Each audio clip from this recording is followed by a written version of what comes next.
13enne di Chioggia conosce sul web un 16enne di Catania, il ragazzino la convince a girargli foto e poi le pubblica, denunciato dalla polizia per adescamento di minore. Condannato per violenza sessuale, uno dei PR più noti delle discoteche di Treviso, Padova e Venezia avrebbe avvicinato una 16enne palpeggiandola. Lo stallo di governo preoccupa il presidente della regione, serve un governo stabile per confrontarsi sull'autonomia, dice, auspichiamo l'incarico a Salvini. Tentato omicidio in carcere da Vicenza, al culmine di una lite il detenuto aggredisce un compagno di cella, bastonate, riducendolo in fin di vita. Folata improvvisa di vento fa volare decine di banconote da 50 euro dalla borsa di una donna, ressa lungo la via a Campo San Piero, ma i passanti si sono fermati solo per restituirle. Si sposerà il 26 maggio Giancarlo Gentilini, la location non sarà a Treviso, lo faccio per amore, ha detto l'ex sindaco. Parte da Venezia il catamarano di Andrea Stella che farà 15 tappe nei mari italiani all'insegna della accessibilità. Chi vorrà potrà prendere parte a questo progetto. Telespettatori di Antenna 3, buongiorno, ben ritrovati, la prima edizione dei nostri telegiornali di questo sabato 5 maggio, dunque in primo piano la cronaca, l'avete visto e sentito dai titoli, la cronaca che ci porta a parlare ancora una volta dei pericoli della rete, soprattutto per i più giovani, la vicenda di una tredicenne del veneziano che ha visto alcune sue foto finite sul web a causa dell'inganno di un ragazzino di 16 anni che aveva conosciuto proprio in rete. Allora ci racconta tutto in diretta telefonica per noi Anna Maria Parisi. Anna. Lei 13 anni appena, di Chioggia, né bimba né ancora ragazza, lui 16, di Catania, adolescente con le pulsioni dell'età. Si conoscono sui social, chattano, solo che la bramosia prende il sopravvento sul limite imposto dalla mera curiosità.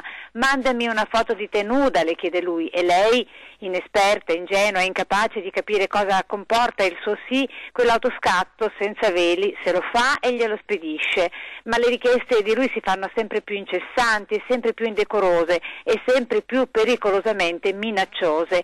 A far scattare l'intervento diretto è stata la pubblicazione sul web di una delle foto che ritraeva nuda la tredicenne. A questo punto è la stessa ragazzina che, dopo aver chiesto consigli ai familiari prima, si rivolge poi direttamente agli agenti della polizia postale.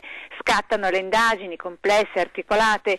Il sedicenne siciliano ora si trova nei guai, con a suo carico una denuncia pesante: adescamento di minore e detenzione di materiale pornografico. Da Chioggia è tutto, restituisco la linea in studio. Grazie ad Anna Maria Parisi. Ed ora la condanna per uno dei più noti PR delle discoteche tra Treviso, Padova e Venezia, una condanna pesante per violenza sessuale. Era andato a casa di un amico nell'Alta Padovana, dove erano presenti alcuni ragazzi che stavano tranquillamente chiacchierando in giardino. Il PR, molto conosciuto nelle discoteche del trevigiano, padovano e veneziano, è entrato in casa ed ha trovato una ragazzina di 16 anni. L'ha avvicinata e l'ha palpeggiata e baciata, nonostante la resistenza della giovane che si è divincolata. Il re della notte a quel punto ha deciso di desistere e se n'è andato dalla festa, mentre la sedicenne, in lacrime, ha raccontato tutto ai genitori.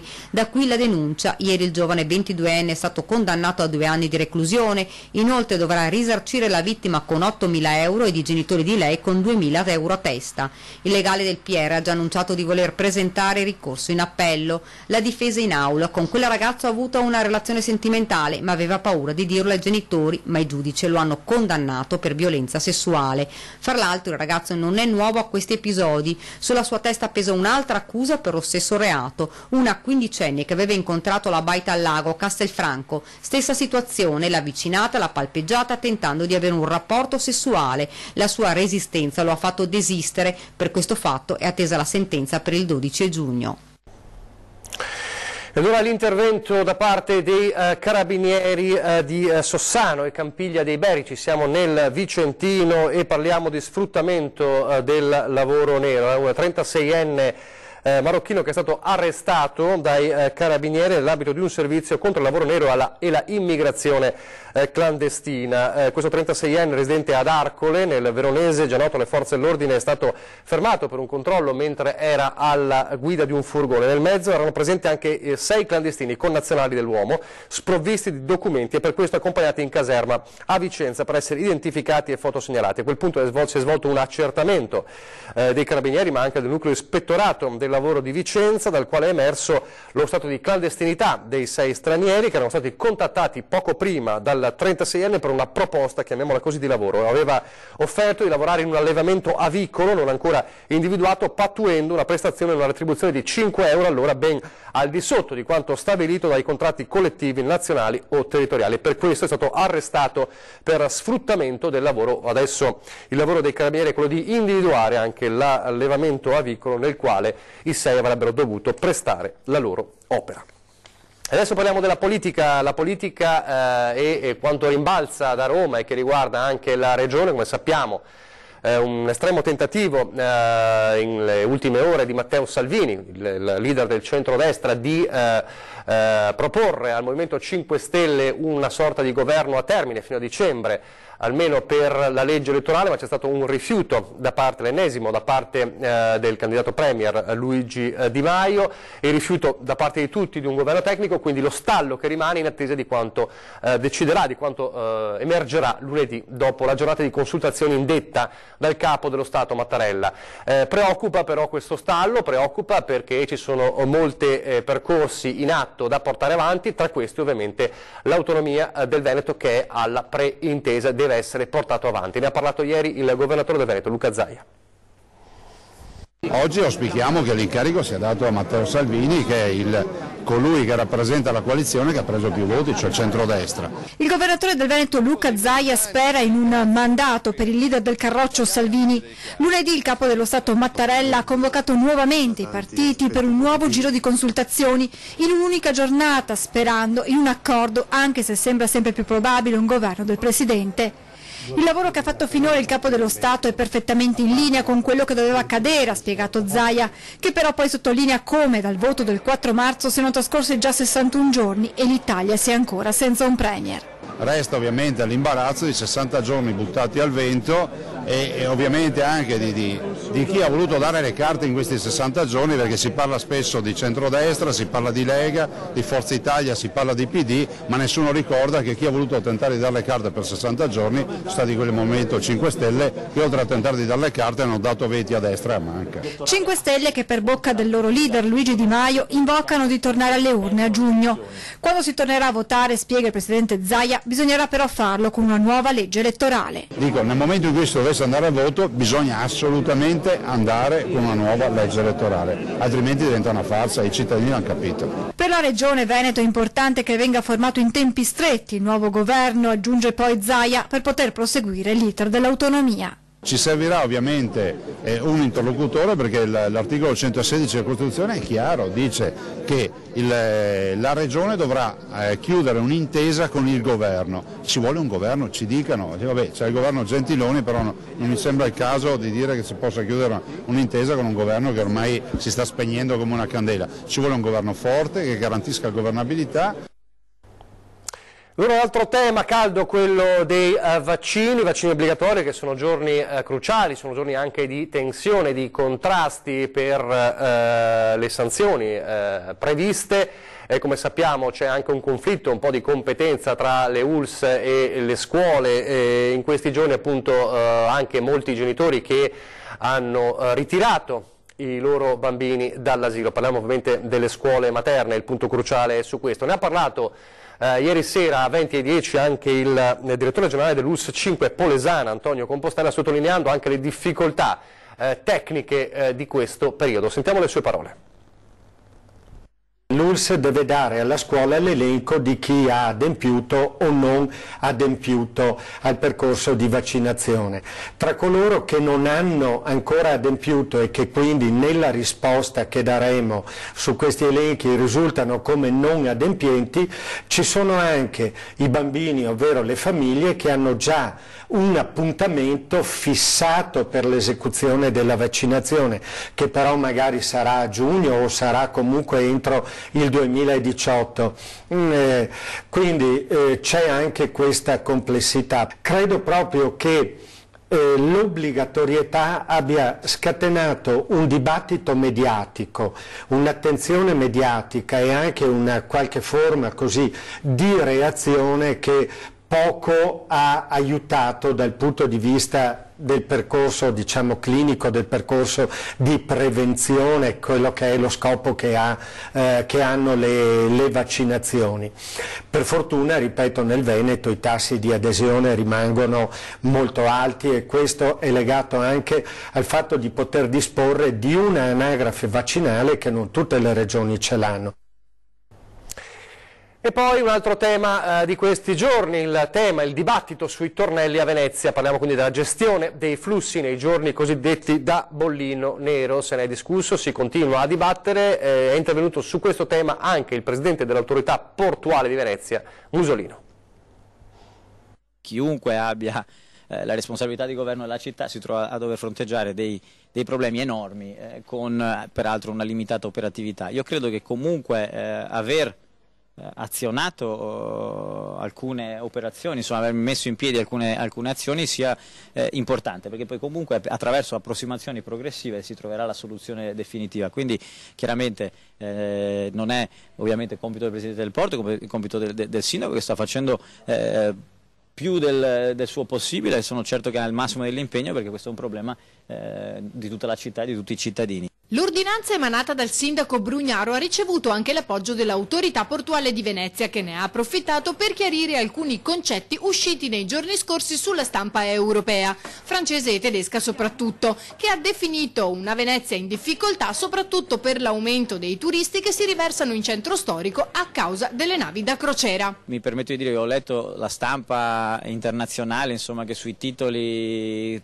dà o accusa in qualche modo le crociere. Forse sono poco informati, perché il 1.700.000 nell'anno migliore, il 1.500.000 dell'anno scorso, turisti crocieristi, totalizza meno del 7% dei 30 milioni di turisti che vengono annualmente a Venezia. Quindi se il problema così del turista c'è, non è sicuramente causato dall'afflusso dei crocieristi, che rappresentano una quota minima degli arrivi a Venezia, e soprattutto la quota più facilmente gestibile, perché il turista arriva in porto, ha i tour organizzati, ha dei flussi assolutamente controllati, peraltro paga in anticipo attraverso le tasse portuali un contributo alla città. Quindi se proprio bisogna fare un ragionamento sul turista crocierista, il turista crocierista è il turista dei sogni per la città di Venezia, perché è quello più facilmente gestibile. Torniamo alla cronaca adesso con una brutale aggressione, un tentato omicidio in carcere a Vicenza. È avvenuto ieri pomeriggio. Un detenuto palermitano che sta appunto scontando una condanna al carcere di Vicenza ha ridotto in fin di vita il compagno di cella marocchino. Secondo quanto è stato possibile ricostruire, i due hanno avuto una discussione per futili motivi, durante la quale il siciliano ha dato un'escandescenza. In preda a un raptus ha spezzato la gamba di un tavolo e ha colpito ripetutamente sulla testa il nordafricano. L'intervento delle guardie ha messo fine alla brutale aggressione e la vittima, trasferito da poche ore nel carcere vicentino, è stata soccorsa dal suo e trasportato in fin di vita alla San Bortolo di Vicenza, dove è ricoverato in rianimazione. L'uomo è stato ovviamente detenuto, è stato bloccato per tentato omicidio. Adesso nella Padovano con una coppia accusata di un maxi furto di gioielli. L'accusa è di avere rubato 7 kg di gioielli per un valore complessivo di 250.000 euro. Dopo 5 mesi di indagini, la polizia ha arrestato 2 nomadi nella loro casa di Candiana. Si tratta di un 34enne di Piove di Sacco e della sua compagna, originaria della Slovenia. Il maxi furto era avvenuto a Mantova ai danni di 2 rappresentanti di gioielli nel mese di gennaio. Nella Marca Trevigiana adesso con 4 auto svaligiate nel parcheggio della discoteca di San Biagio di Callalta, in manette 2 incensurati e la furtiva che è stata recuperata. Hanno svaligiato 4 auto nel parcheggio della discoteca Supersonic di San Biagio di Callalta. In un caso, con una carta bancomat rubata, hanno prelevato a un vicino sportello 150 euro. Ma i 2 ladruncoli non hanno fatto i conti con il pressante controllo che i carabinieri mettono in atto nel fine settimana all'esterno del locale e sono finiti in manette. È accaduto nella notte, verso le 3 del mattino, i 2, un veneziano di 20 anni e un serbo di 27, entrambi residenti a Favaro Veneto, incensurati, sono stati sorpresi dai militari dell'Arma dopo aver scassinato le 4 macchine, da cui avevano rubato borse, giubbotti, portafogli. In un caso, come detto, sono riusciti a trovare anche il PIN della carta bancomat effettuando un prelievo di contanti. Sono stati arrestati con l'accusa di furto aggravato e indebito utilizzo di carte di pagamento. Non avendo precedenti, l'autorità giudiziaria ha disposto per entrambi i domiciliari in attesa di comparire davanti al giudice per la convalida dell'arresto. Ed ora la distratta ma fortunata donna di Campo San Piero, che ieri a causa di una folata di vento improvviso ha visto volare le banconote che portava nella borsa, diverse banconote da 50 euro lungo la strada. Subito il traffico si è fermato in quella via in centro a Campo San Piero, ma i passanti sono intervenuti per restituirgliele.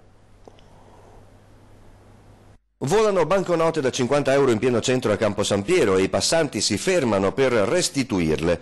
Ieri mattina una signora, mentre attraversava la strada, non si è accorta che stava seminando decine di carte da 50 euro che, grazie al vento, si stavano disperdendo lungo la vecchia strada del Santo. Gli automobilisti iniziano a inchiodare, lei a fatica tenta di recuperare le carte filigranate, aiutata dai passanti e dagli automobilisti. Le banconote scappano via veloci per il vento, ma alla fine vengono recuperate tutte e 24, totale 1.200 euro, e restituite alla signora, che subito si dirige in un negozio di abbigliamento poco vicino, forse a fare shopping dopo lo scampato pericolo. Torna in vendita la villa sul terraglio di Claudia Minutillo, l'ex segretaria dell'ex presidente del Veneto Giancarlo Galan, è nota alle cronache per essere una delle protagoniste della vicenda Moso, un edificio sontuoso bagnato dal fiume Dese all'interno dello storico complesso di Villa Volpi. Buongiorno avvocato, mi scusi. Buongiorno. Lei conosce dov'è Villa Minutillo? Villa Minutillo è quella. Discreta ma importante, come la sua attuale proprietaria, ecco la villa di Claudia Minutillo, ex segretaria dell'ex doge veneto Giancarlo Galan. Difficile individuarla se non si conoscono i vicini giusti. Praticamente non si vede dal terraglio, coperta dall'immensa villa del conte Volpi di Misurata, anche se con quel complesso le ex scuderie non c'entrano nulla. E il conte, ideatore della mostra del cinema al Lido, avrebbe certamente premiato la trama di un film attorno a questa villa, se non fosse che la vicenda è tutta vera. Protagonista una segretaria da 2.000 euro al mese, che vive in un mondo dove girano compensi a cifre ben più alte. Una sorta di Cenerentola che però negli anni diventa proprietaria di un appartamento da 1.800.000 euro a Jesolo e poi, poco prima dello scandalo Mose, di questo edificio, staccando un assegno da 2.400.000 euro. Ma non basta. Dentro queste mura, che riprendiamo da lontano perché protette da un sofisticato sistema d'allarme allargato ai 550 metri quadri del giardino, la segretaria Minutillo ci mette dentro un arredamento stimato a non meno di 280.000 euro, tra i 70 metri quadri della veranda ingresso e gli oltre 240 tra piano terra e quello nobile.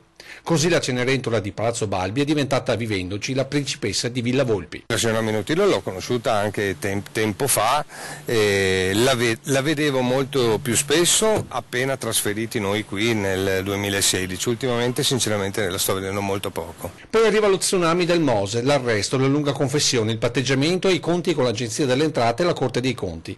Ecco perché dopo quella di Jesolo anche questa villa è nel sito di una nota agenzia immobiliare in cerca di un nuovo proprietario. So che sono in corso delle trattative, questo lo so di per certo perché un conoscente l'ha appena visitata. Contesto importante, vicini come un miliardario americano e pare l'attuale presidente del Calcio Venezia. Per gli interessati la richiesta è di 2,5 milioni di euro, più o meno la stessa del 2016, quando pareva fosse già passata di mano. L'anno scorso era giunta voce che questa porzione immobiliare fosse stata acquistata da un messicano.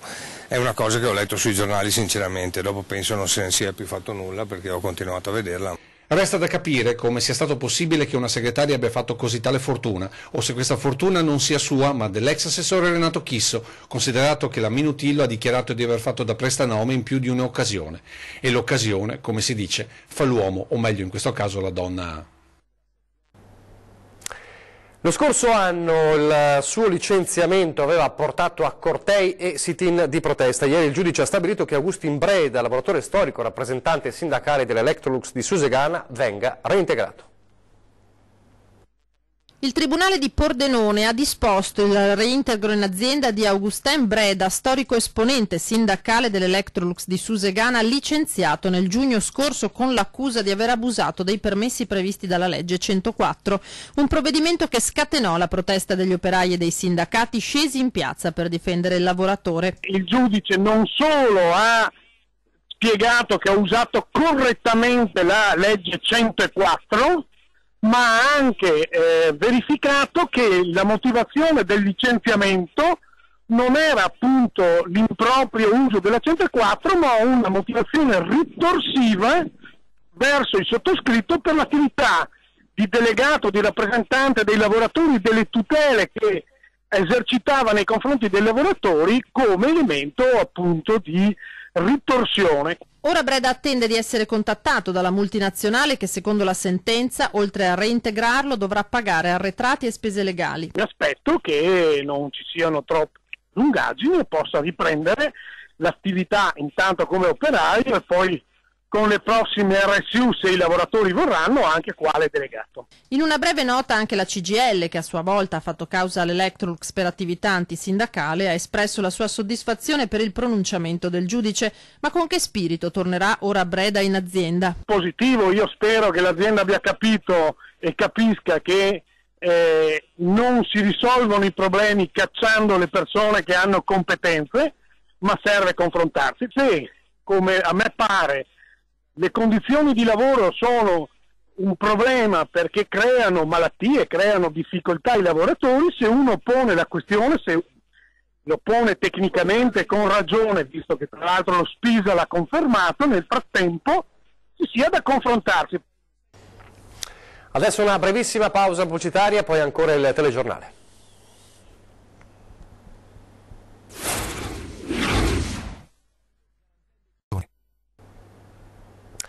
Rieccoci in studio in diretta, la prima edizione dei nostri telegiornali. Torniamo a Treviso, dove si continua a parlare delle seconde nozze di Giancarlo Gentilini, che saranno il 26 di maggio, ma non saranno nella sua Treviso. Io ho bisogno alla sera di essere coccolato, amato, perché Dante disse è l'amore che muove tutte le cose, e Gentilini ha mosso l'amore di Maria e ha mosso l'amore di tanta gente, perché tanta gente si è congratulata con me. Felice per il grande passo è lui stesso a rivelare in retroscena di questa sua nuova avventura. Lo sceriffo Giancarlo Gentilini, stavolta in veste di quasi sposo, annuncia ai nostri microfoni la data dei suoi imminenti fiori d'arancio. È il giorno 26, lo posso dire, 26, vedremo dove andrò. E di anticipazione in anticipazione lo stupore nell'apprendere che non sarà nella sua Treviso né forse il suo Veneto a siglare questo nuovo idillio d'amore. Fuori provincia, fuori provincia, fuori provincia. Fuori provincia, fuori Veneto. No, fuori del Veneto forse anche. Maria Assunta Pace, la futura sposa, originaria di Potenza, vive a Treviso da tempo immemore e c'è chi giura che dopo il Vangelo secondo Gentilini la location potrebbe proprio essere Roma. La soluzione a chi scioglierà il criptico rebus. Sarò a Treviso, certamente. Sposato da un sindaco leghista. Ecco, sì, la Lega del 1994 che ha segnato la storia mia continuerà a segnarla. Bouquet in mano il leone ruggisce ancora e canta per la sua presto sposa. Parlami d'amore, Mariù, tutta la mia vita sei tu. Questa è la canzone dedicata a Maria. Come sempre Gentilini sa come dominare e domare il suo pubblico e tra i presenti l'applauso scatta in automatico. È l'amore che lega, è l'amore che è alla base di tutte le operazioni di questo mondo. Amore, amore, amore. Ed ora il viaggio dello skipper Andrea Stella nei mari italiani all'insegna della accessibilità. Parte da Venezia questo viaggio e il suo catamarano toccherà 15 porti. Il catamarano Lo Spirito di Stella riparte da dove è approdato lo scorso anno. Venezia sarà infatti la prima delle 15 tappe del progetto WOW, Wheels on Waves, ruote sulle onde, ideato dallo skipper sulla sedia a rotelle Andrea Stella. Lo Spirito di Stella è il primo catamarano al mondo senza barriere architettoniche e il messaggio della nostra associazione è: se puoi fare una barca per tutti, puoi fare una città per tutti. Quest'anno 15 tappe, proprio da qui Venezia, arriveremo a Genova e torneremo a Trieste per la Barcolana.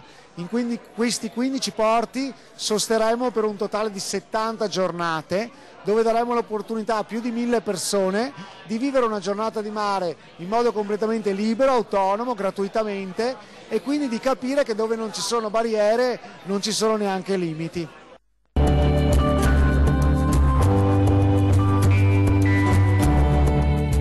Il progetto è stato presentato alla Marittima. Questo catamarano, ma questa esperienza, questa avventura, insomma, testimonia come non è impossibile, si può fare, bisogna però attrezzarsi, bisogna essere sensibili, quindi avere anche una cultura dell'accessibilità e mettere a disposizione anche delle persone quindi disabili le strutture, le attrezzature per poter condurre una vita normale, come sancisce anche la Convenzione dell'ONU. Un'occasione per sfidare i propri limiti, aperta a chiunque volesse farne parte inviando la propria richiesta nel sito www.wilsonwaves.com. Ho deciso di farlo poi per dare la possibilità a tante persone di sentirsi liberi in mare e aiutare anche magari quelle persone che non sono disabili a capire che una persona disabile può fare tutto. Certo, se facciamo una rampa invece di 3 gradini questo è possibile, altrimenti no.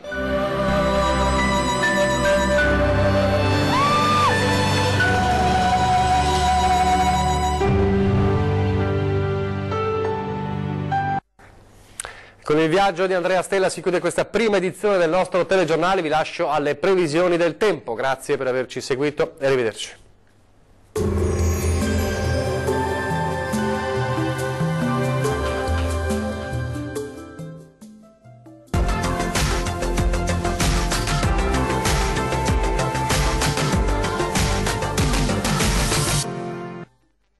Ben ritrovati al meteo. Proseguirà un tempo molto instabile sulle nostre regioni. Vediamo il dettaglio di sabato 5 maggio.